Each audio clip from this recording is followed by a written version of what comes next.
never fears to die. Freedom dances over the threads that try to tie her down. Faith is humble like the one who walks a step behind.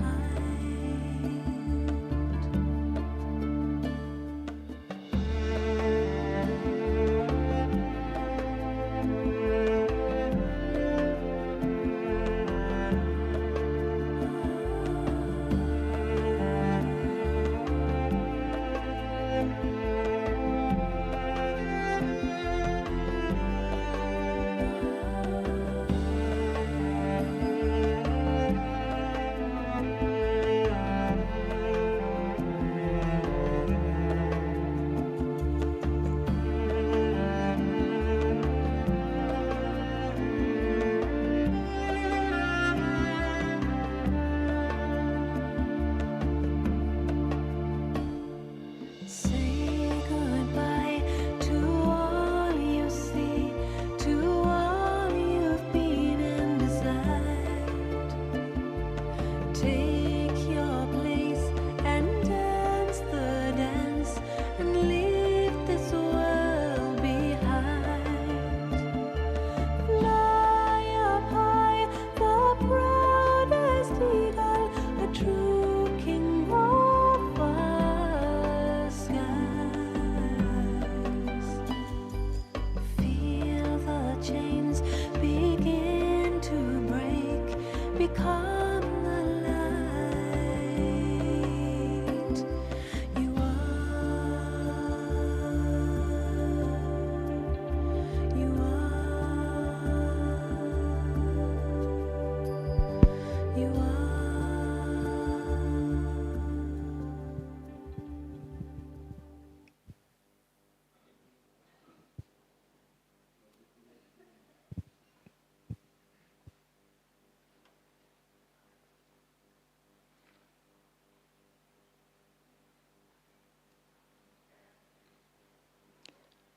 Om Shanti, good evening. Welcome to this session on understanding emotions. It's a very important piece of our program because, as we all know, to be spiritually well, we have to be emotionally well. And the end of the Iron Age presents many challenges to our emotional wellness.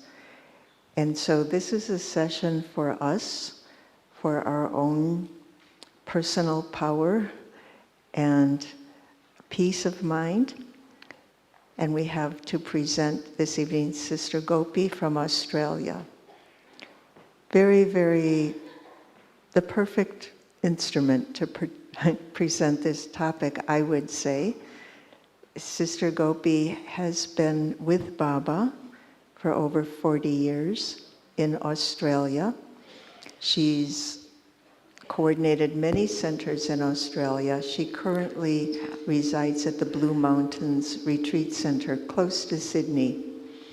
And professionally, she has always been in the field of mental health in many, many capacities.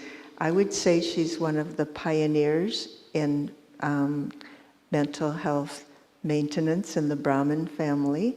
She is a member of the Care and Well-Being team, which is a global team.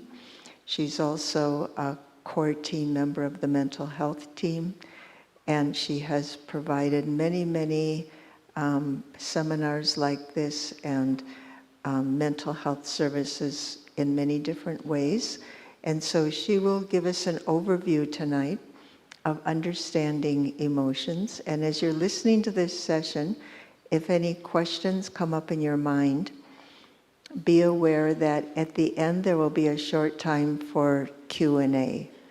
So some of you will be able to ask your questions at the end. Very, very warm welcome, Sister Gopi. Thank you, Mary. And good evening, everyone. Is that a bit echoey?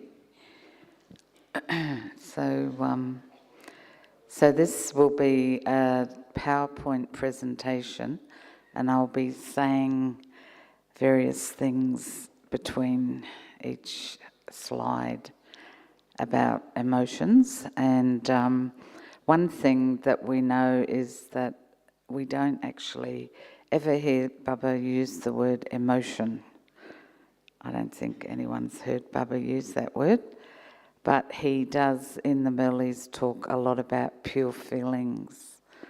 So emotions are generally associated with the second half of a residue of the second half of the cycle. And so an emotion, what is it? What is actually an emotion?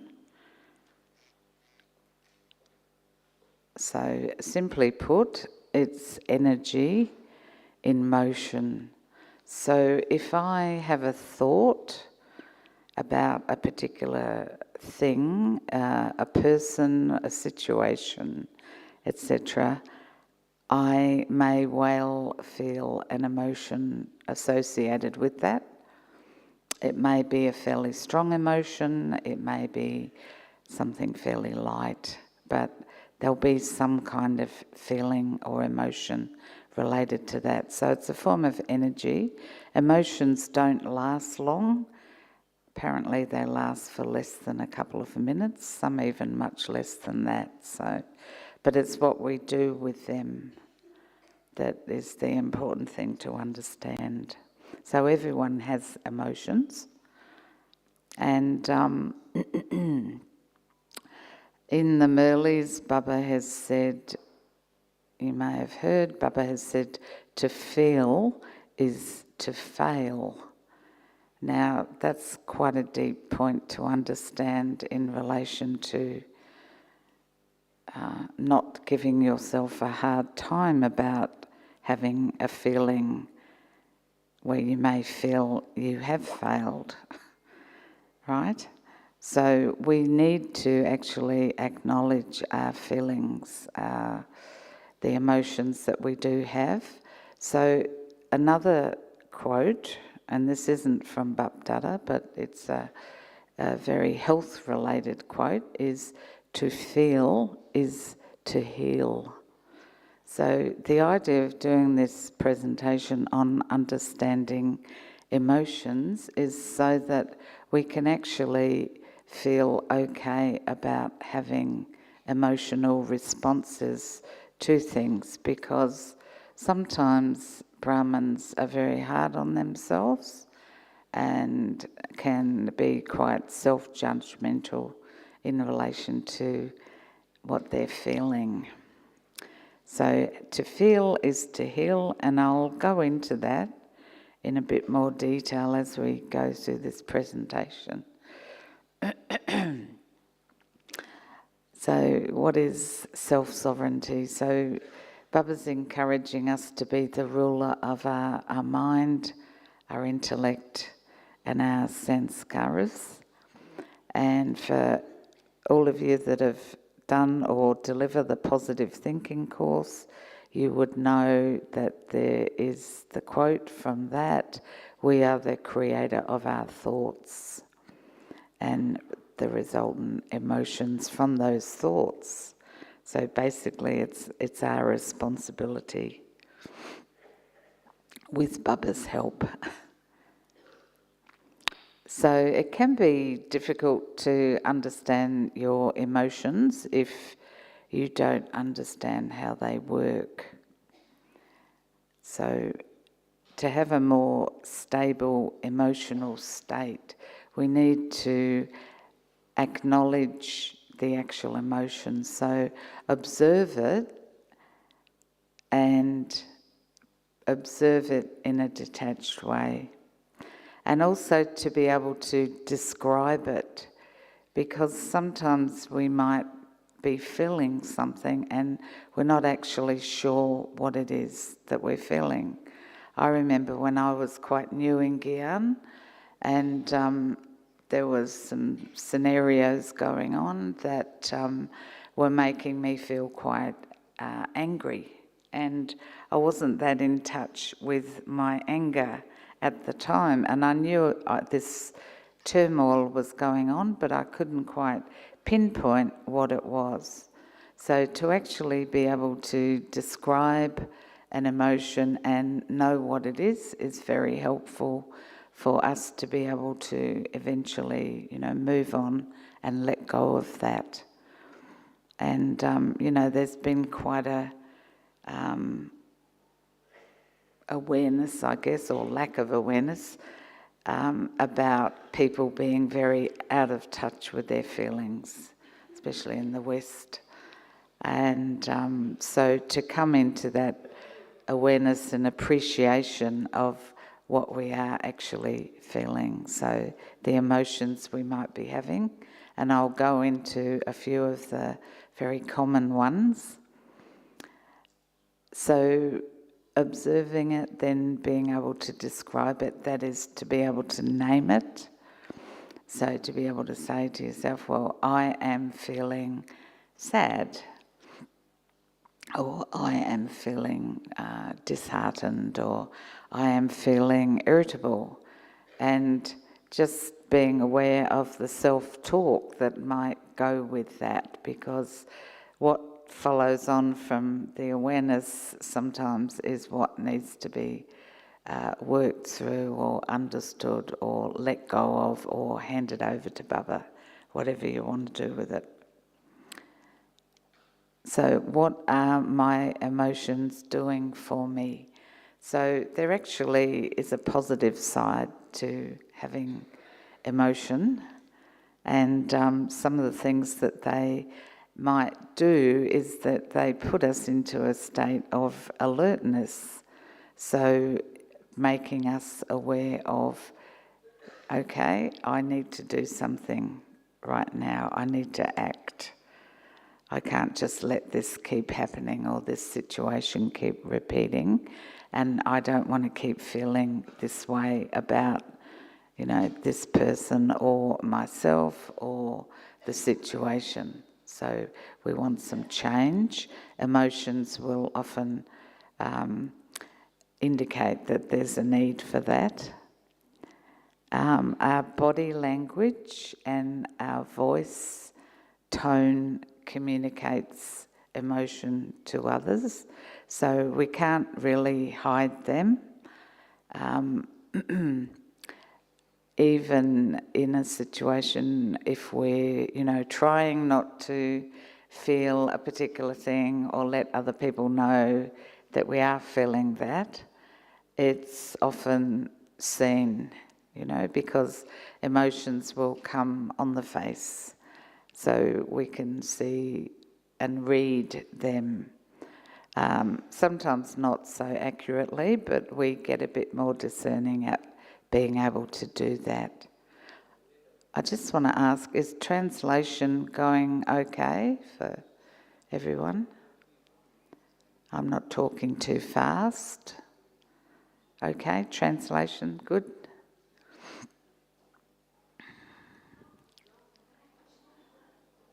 They want it up. Okay.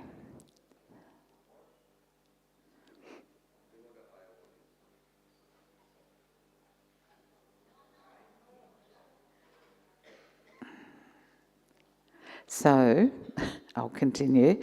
So our emotional responses to situations, checking inwardly, seeing what our response is to something, can actually tell us a lot about ourselves as well. And get to know, well, actually, I'm a little bit more of a, sad person than I thought I might have been, or I'm a little bit more irritable in this kind of situation or scenario. So we need to get to know ourselves and the emotions that we might be feeling quite often. And they can be signals or alarms that something is happening. And I'm sure, this is the deep inner stuff that goes on for all of us. So sometimes an emotion can be quite an alarm because you find yourself having that feeling and, you're wondering where that's come from. But through association, we can understand the situations that prompt and provoke our particular emotions.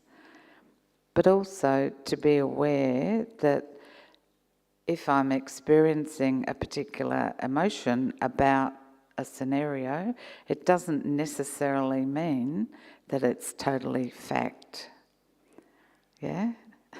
So I may be in a state of illusion about something.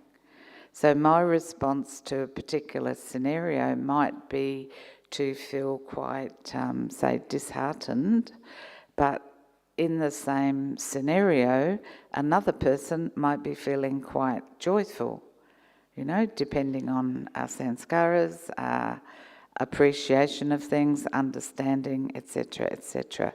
So emotions, like thoughts, are not necessarily truth. Okay, so we have to be a bit discerning with our, with self-reflection with our emotions. So, for example, another thing, our response to something may be to, get angry or take a lot of sorrow from something, but it may be a complete misunderstanding. So I've had an emotional response, but it may not have been right. I've misunderstood or misread the situation. So to be aware of that as well. So we have quite a bit of discerning to do when we're thinking about our emotions. And so lastly, we can get confused by them. So in that instance, it's good to clarify maybe with someone trusted who you feel would be able to help you understand your emotion or something that you're feeling that, because for Brahmins, things can sometimes spring out of the blue and it may not necessarily be related to this birth even. So we might have an emotional response that leaves us wondering a little bit about, well, how come I'm feeling like this? So good to clarify these things with a trusted person, with a trusted senior. So back to facial expressions. So you can see the same person here, but all the different things this fellow might be experiencing. So if you're looking at the first one, top left, what's that a look of? What do you think he might be experiencing at that point? Pardon? Surprise, shock, disbelief, confusion. Second one, middle one. Pardon? Which? Doubt. Doubt. Hurt, confused. So some sort of suffering kind of emotions. So the one next to it, the one on the end at the top. Happiness, satisfaction, calm, relaxed. Looks like it's come to some sort of conclusion about something. It's a bit relieved. And the bottom left, a little bit confused there. Someone said courage, did you? Yeah?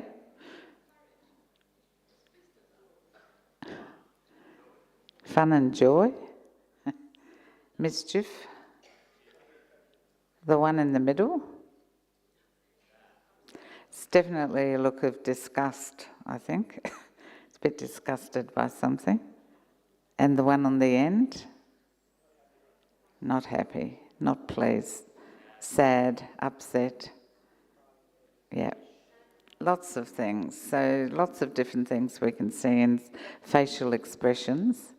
And they do communicate faster than words. But remember, they're not necessarily the truth.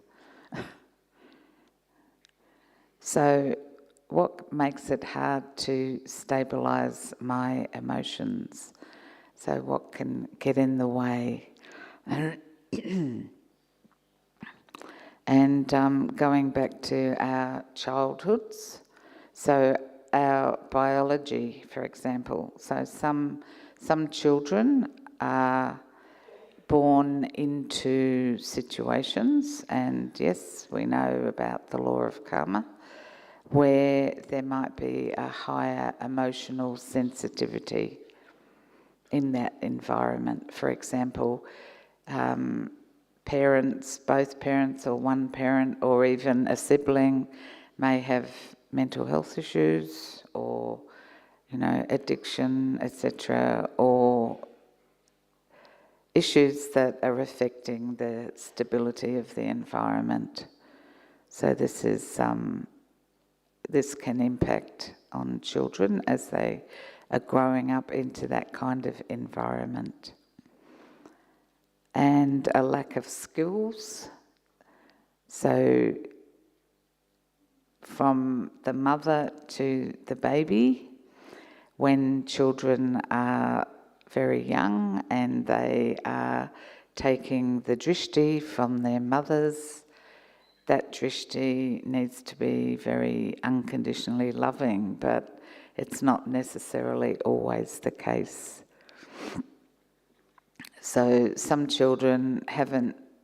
parents, once again, may not have learnt to regulate their own emotions, so a lot may be projected on children, and children take that on board.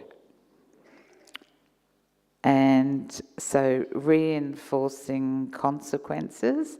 So if someone gets angry and has learnt to get their own way by that type of behaviour, it might be very difficult to change that type of emotional response. Yes, so in a family situation, you can see in children how they might throw a tantrum. They want something, and if they're given it, it's not necessarily the best thing to be doing. Anyway, I'm not going to give a parenting talk, but just the way that we are raised as young children can really impact on our emotional ability. And another thing is moodiness.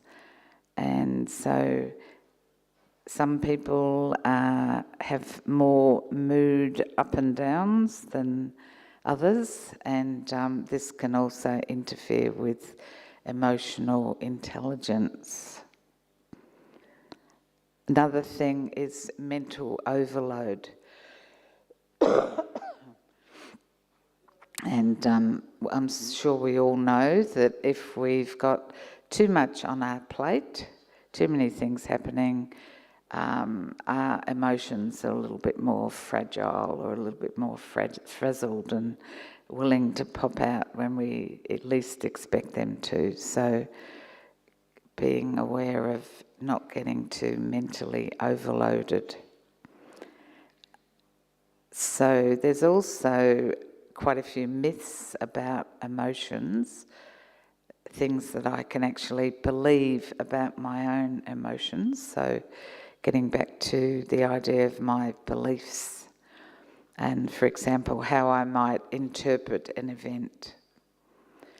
So these are different things, what gets in the way of keeping my emotions stable. So I might interpret a particular event in this way, whereas really what's happening is something quite different. So these are emotional myths. Are they true or false?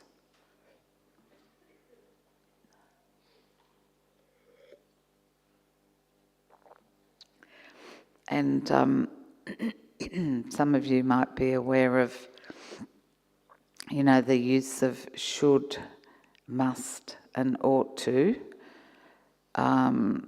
it's not necessarily always a healthy way of communicating to yourself. So, if you're telling yourself, I should always ... sometimes there's, an imposition of possible perfectionism as opposed to perfection that may not be able to be reached, and this can become quite stressful for a person.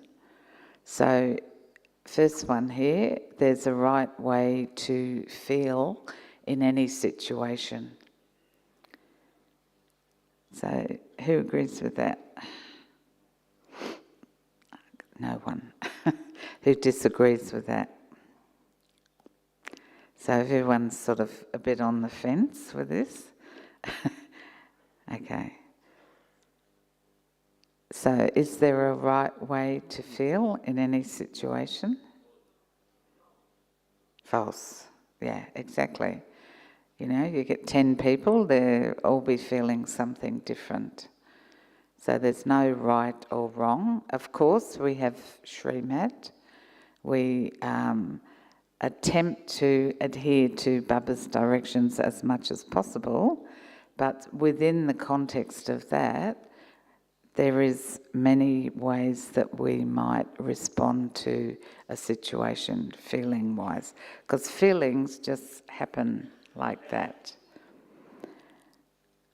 So, second one, letting others know that I am feeling bad is a weakness.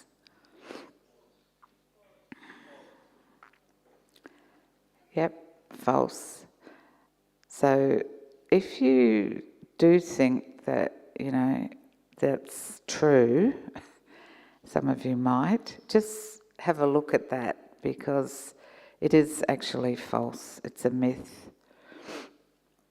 So it's a way of reaching out for help in some way from others, and that's fine, that's okay.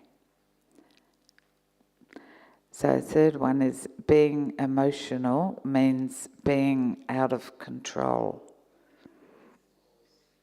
It's false. Some people like to be completely in control all the time. So they will have a hard time with their emotional dialogue. We can't be in control all of the time. Sometimes we just have to, ride the drama, see what's arising, and therefore see how we deal with it. So an emotional response is not necessarily being out of control. It may be if that emotional response continues to affect a person over a period of time and, really interferes with work, relationships, etc., etc. Some emotions are stupid. So it is false.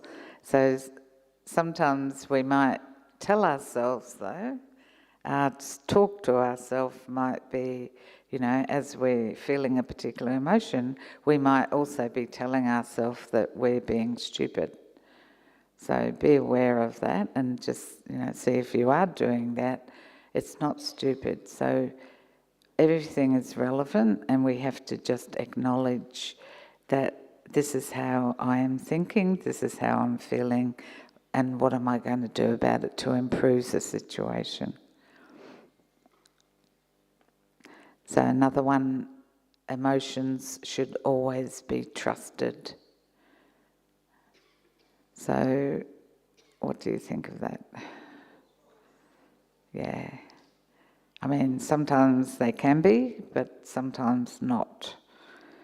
So we cannot always go with our gut feeling about things if we are feeling quite a negative emotion.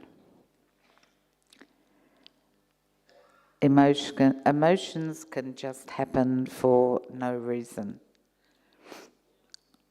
Someone's saying yes from way back there. it's kind of possible, but there is always a reason. There will always be a reason why I am feeling this particular emotion. So to, search out what's behind it. And of course, because we are souls that have had many births, we're not necessarily always going to be aware of some emotional response where it originated. We don't have to go into too much analysis, but just to be aware of what this is associated with, and then you'll know what you need to be doing about it. My emotions are who I am. Very false. So my pure feelings are who I am becoming. Yes, so the emotions to the pure feelings. Pardon? Someone said something? No? Okay. People should do whatever they feel like doing. So this is a very kind of new age way of living life.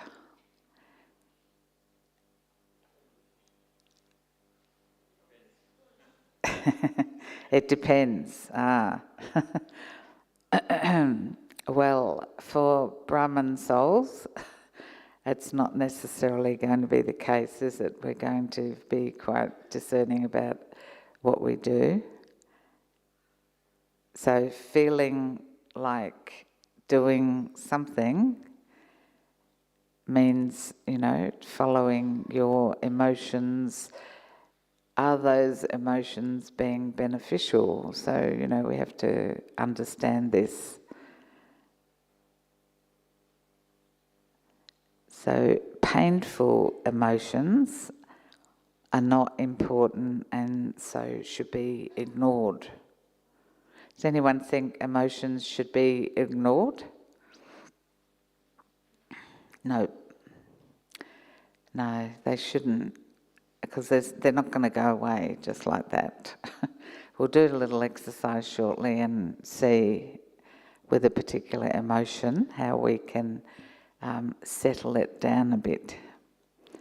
And the last one, all painful emotions are a result of a bad attitude. What do you think of that one? It's false, yeah. So the word bad is quite a judgmental word. So all our painful emotions are a result of definitely what we have done in the past. We need to own them, but it would have come from an attitude of, not understanding or misunderstanding, but not bad. So changing emotional responses. So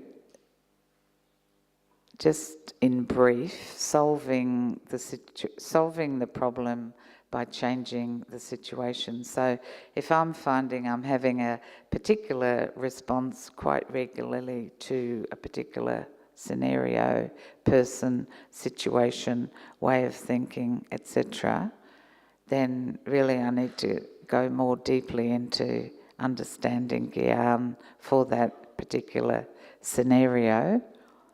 But sometimes we just have to maybe leave a situation.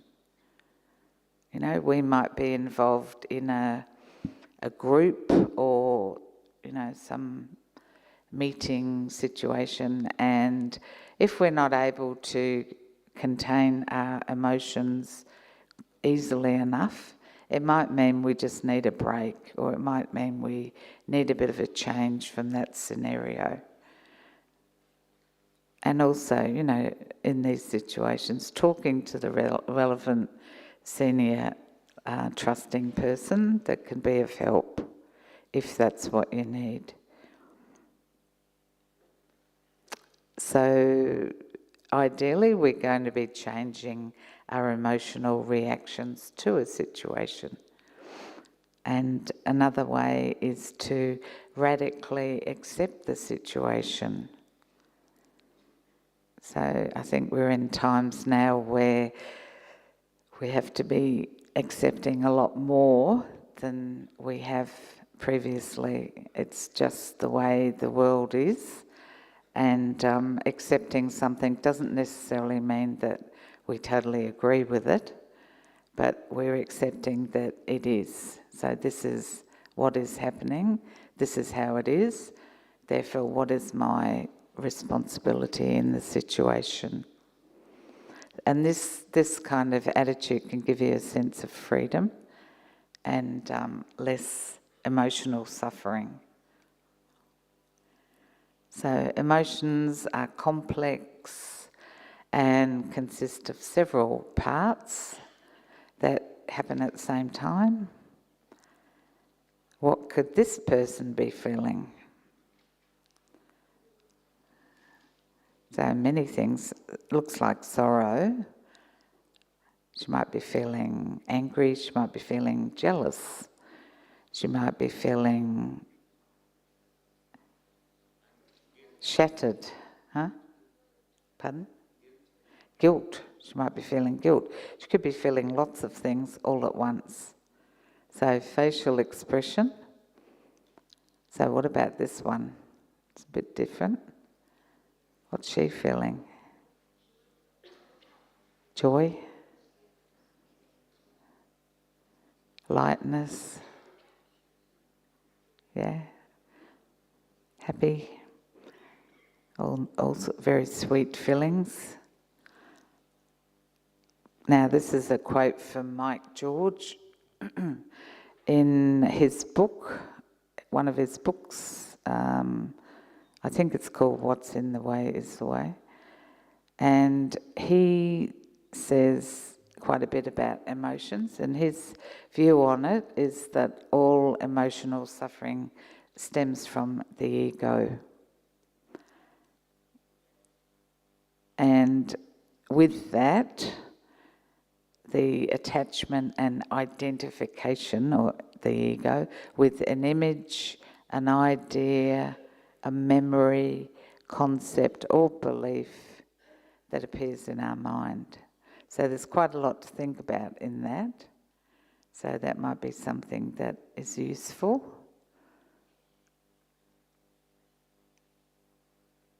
So Baba's always referring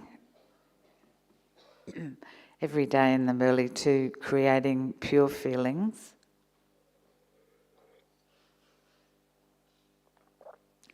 And we might go through this list and just experience for a minute each one. So just going into that silence and having the experience of calm. It's what that feels like.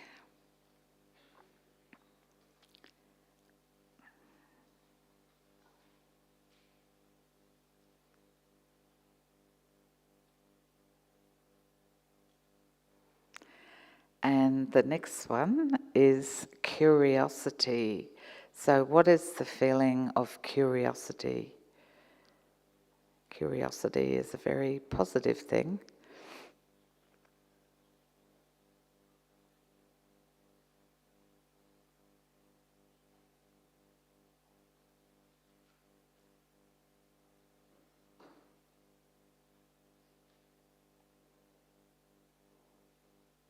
And the third one, appreciation. Feeling appreciation. So you should be feeling quite a different feeling with each one of these. Appreciation.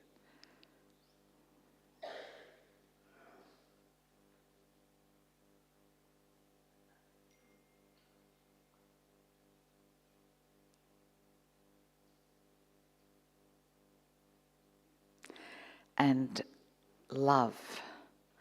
So feeling love.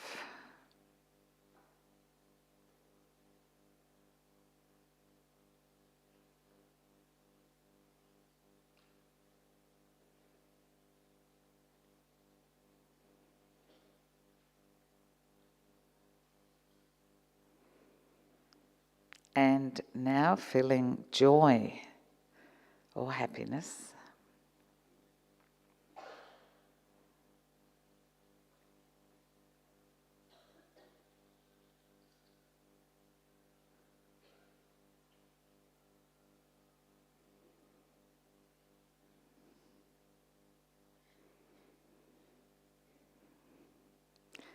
And coming to the feeling of self-respect. Let's feel that.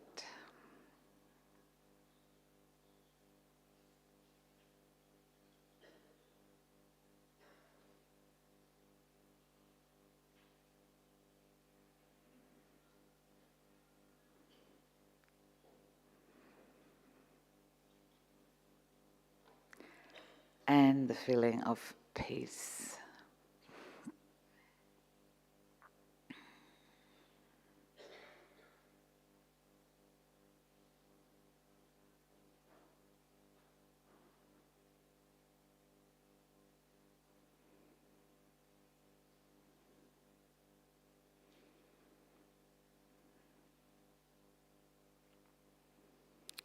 Okay, so just to stop there for a minute because can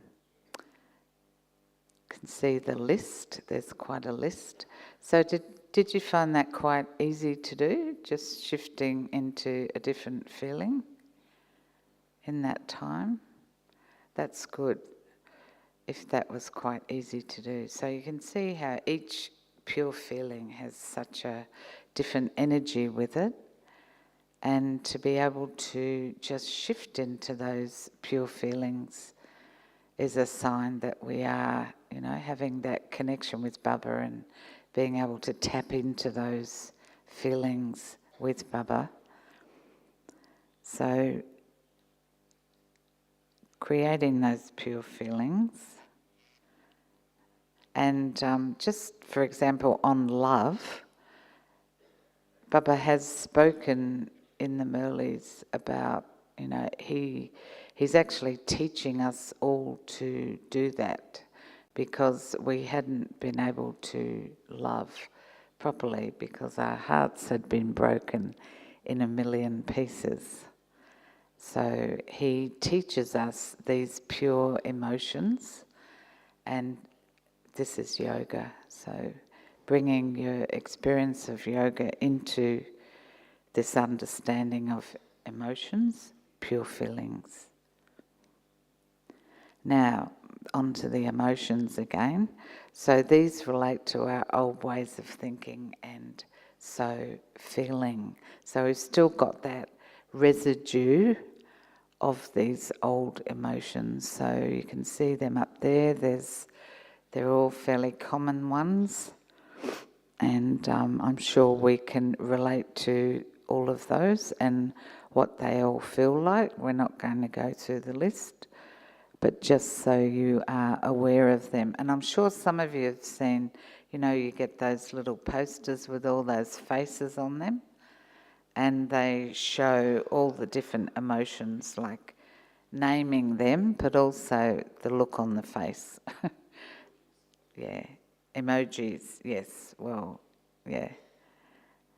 So worth having a look at those if you think you need to, really understand certain emotions. Okay, so there's a very happy child. Jeez. Now, factors that can influence my emotional state at any given time. So, physical illness or pain.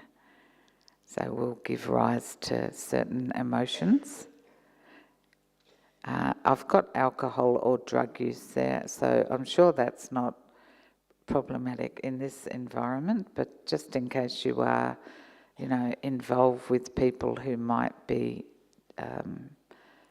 having addictions or so on, whether it's through your work or family, etc., just so you know that that's what may influence their emotions. A lack of sleep. Janti Ben said a long time ago that most Brahman Maya stems from a lack of sleep. So think about that. So we need to, rest the body and look after it. So overeating or undereating can influence our emotional state. And also having some sort of stressful events in the past 24 hours. As I'm staying in Shantivan at the moment, because I'm leaving tomorrow, so I'm staying there tonight as well. I'll be going back down after this talk, but I was expecting the taxi to arrive to get me up here on time at 4 o'clock, and it hadn't arrived by 4:30, so I was starting to have a stressful experience, but I talked myself through that one and didn't really feel too emotional about it. Could have been worse. So, all those little things that happen in 24 hours can trigger some sort of emotional responses, as I'm sure we know. Okay, so skills to change emotions. Just if you're finding yourself having quite a strong reaction to something inwardly, emotionally, just check the facts. Is it true? Is this scenario or situation, is it true? Am I seeing it in the right way? Is it true? And sometimes the opposite action can be quite useful. So it's a bit about, faking it. But if we're feeling a particular response, what is the opposite response to that? So if we're feeling maybe very sad about something, how can I bring a lot of joy and happiness into my mind? So flooding myself with those pure feelings. And we might need to, really change our self-talk as we do that. And also problem solving in the sense of seeing what's underlying the emotion, if it's a problematic one, what I need to change. So checking the facts. So my beliefs, I might be holding on to some old used by beliefs that aren't required anymore because they're not true and they're not part of who I am now. And assumptions similar. So I may have assumed this about this person, that person. I may have assumed something about myself, which isn't true. So just to check those things. And so the interpretation, my interpretation of the events may be totally different to the next person and the next person and the next person. So keeping that in mind.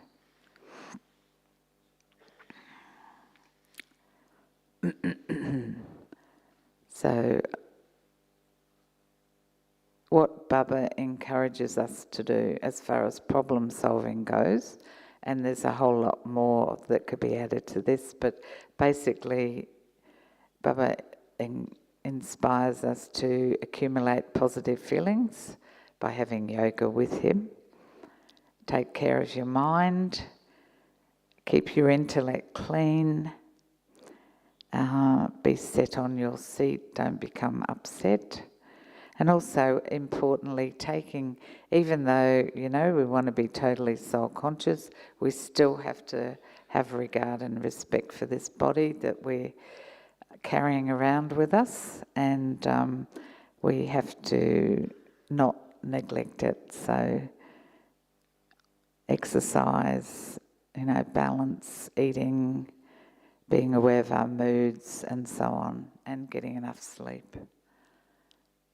So these are ways. So this, I'll do a little exercise. So, okay. So just think of a particular emotion that you've had maybe in the last week or so that has bothered you. Okay? that just jumped out of the blue? How did it come? What was it? So just think about that. So just, you can close your eyes to do this too, actually, if you want. It's just a very brief, basic, mindful exercise to become emotionally aware. So just sit with that emotion and tell yourself what that emotion is, describe it, and just allow it to be felt. So it might be sadness or irritation, something. And don't try and change it. Don't try and fix it. Don't judge it. Don't avoid it. So just sit with it as you might sit with a friend.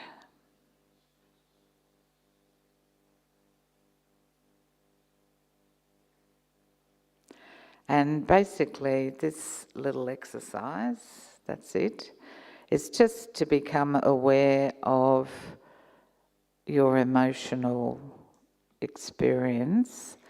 And as I said before, emotions don't last long. They come and they go.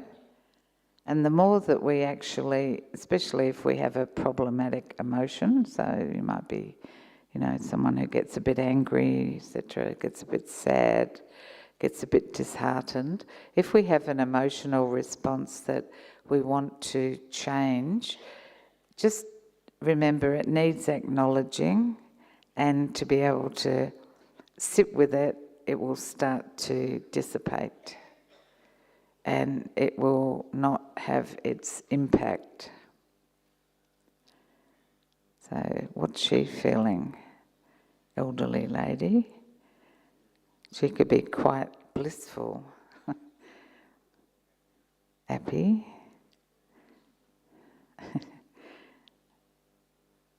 Many things. Okay, so the resource list for this presentation, most of it came from, quite a bit of it came from Bubba's Merleys. The quote from Mike George's book might be worth a read if you're wanting to find out a bit more about emotions, but also the training package from Marsha Linehan, who's a psychologist and also a Zen master. She's American. DBT, so dialectic behavioural therapy. So it's a training manual. I did the training in that. And one of the units in that is emotional regulation. So I picked out some of the things I felt would be relevant to Brahman audience. And that's it.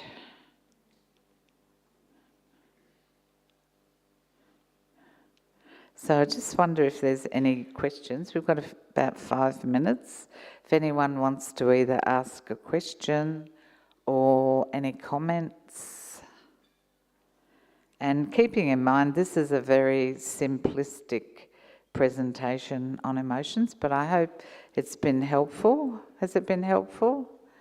Because I know in the mental health side of things, quite a few places have asked for more information about emotions. Thanks, Mary.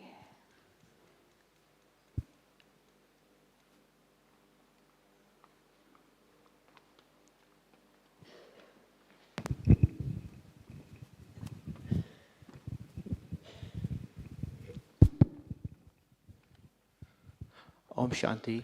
My question is about how to deal with being self-judgmental or self-criticized if somebody is doing lots of self-criticizing. So how to deal with it? How to change self-criticism? Yeah. Okay, well that's in a very spiritual way. Think about how the person needs to think, if it's yourself, I don't know, but the person needs to think about, how is it that Baba sees me? I mean, the only way we'll ever really get past self-criticism will be to really understand how Baba sees me. You know, what it is that Baba loves in me, what Baba adores about me, what qualities Baba sees in me, and so on. And answers will be in the Murli as well. What if it's the non-Brahmin, like non-BK? Oh, it's a non-BK. Okay, well, if it's someone you either live with or work with or are spending time with, you can help them. You can encourage them to feel better about themselves by paying more attention to their positive qualities. That's really the way to go. I mean, a lot of people in today's world, you know, I'm not good enough. This is, yeah. So a lot of people have a very poor self-respect and, you know, manage it in very dysfunctional ways sometimes. So, yeah. But if you know the person, you can encourage them positively.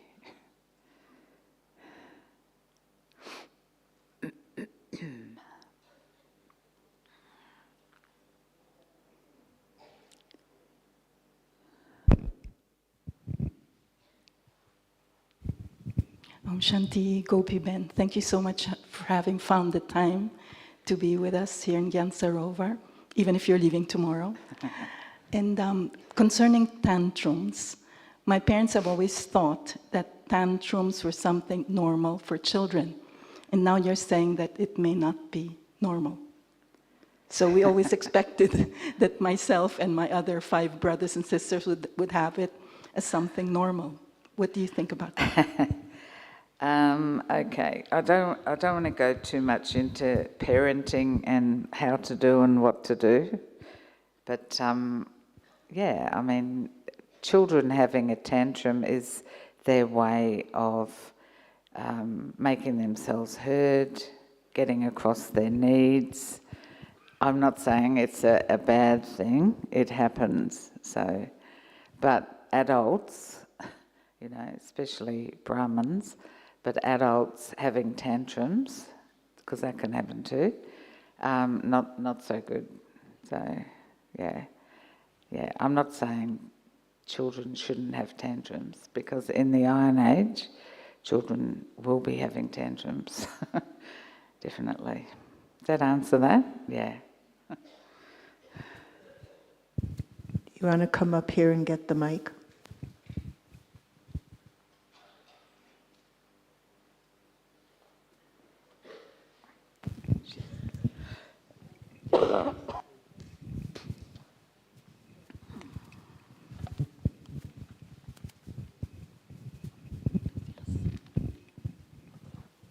Here, Brother Alfredo wants to ask, what is the difference between an emotion and sentiment? How would you describe? Might be a bit more about the English language, really. I suppose I think of the word sentimental when I hear sentiment. And to me, sentimental is, you know, not necessarily a helpful thing. I mean, it might cause sorrow, actually, to be too... If someone's too sentimental, you know, there can be a bit of a sense of sadness. I mean, yeah, sentiment to me... I don't know if anyone else has got any thoughts on the word, but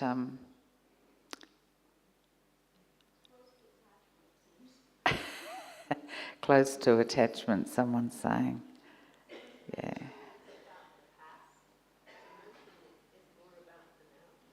Okay.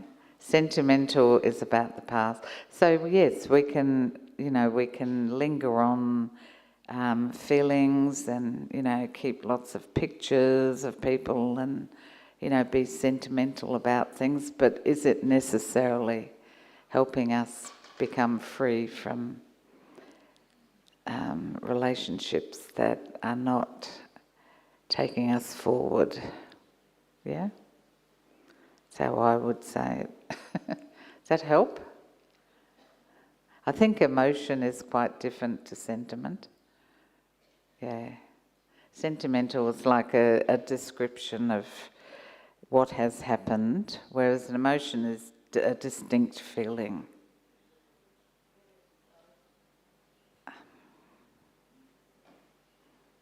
Okay?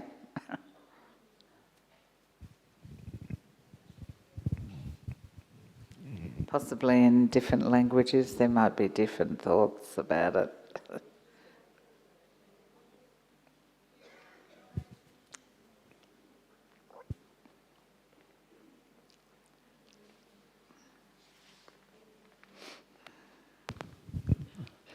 How should we deal with traumas which happened in the past? Okay, this question has come up before in the talk. So there's quite a interest and awareness these days that a lot of people have experienced trauma in the world, and that may be through through war, there's something called generational trauma, things that are handed down through generations. And there's other forms of trauma, abuse, rape, car accidents, all sorts of things. So trauma can be, on a smaller scale, but it can also be on a larger scale, more complex trauma. Or there's, war trauma, post-traumatic stress disorder, which it hasn't always had that name. People in wars have suffered trauma, but it hasn't always been called PTSD. How to deal with it, that was the question, yeah? I mean, huge question, but if someone's feeling that they have experienced trauma that's impacting on their life now, and not allowing them to function well in most, everyday situations, work, looking after the self, relationships with others, suffering, etc., that sort of thing. It may need some outside help. Otherwise, if there's the thought that there's some trauma there, to talk to a trusted person, spiritual trusted person. And other than that, there are different therapies, psychotherapy and so on. In this day and age, there's a lot that can be done online.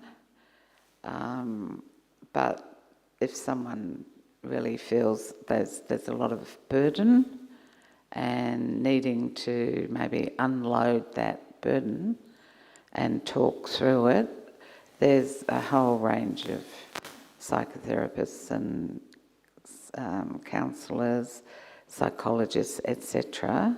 Within the Brahman family, there are also, each country has mental health connection, and if your country doesn't, there are 4 main areas of mental health which people are looking after. So Diane Tillman for the Americas, myself, Asia Pacific, Sarah Eager, I think it's Africa and UK, and Carla from London, who's a psychiatrist as well, looking after UK. But there's mental health team in many places. So if you want to talk to someone, if you don't have anyone in your country, please let us know. We can see what needs to be done. But at this point, every country should have someone, at least a mental health person, if not a GP, a doctor, someone who's medical. ideally a mental health trained person. Yeah. Does that help, Isabel? Yeah. And there's some really good books actually. Gabor Mate, who probably some of you have heard of, he's a psychologist. He's written a book, The Myth of Normal. Yeah. The Myth of Normal. Yeah. He's written a few books. Got another one about addictions. So, looking at how trauma impacts, because he actually was as a small child, he'd been born in a Jewish family, and I think he had been abandoned by his mother at a very young age, and that was his trauma that he's had to deal with. But he, became a medical person and so on. But he's very wise. There's another really good book too by, and it's about the, consciousness and how we hold emotion in our body. And this one is The Body Holds the Score, and the author is a psychologist, Bessel van der Kolk, Dutch. I might leave it on that note, because it's good to have some meditation too. Thank you. Thank you very much, Sister Gopi, for sharing with us, enlightening us, because it's such an important part of self-care to really be able to understand emotions. That's definitely going to help us manage them in a stable and loving way. So we appreciate your being with us, and happy travels.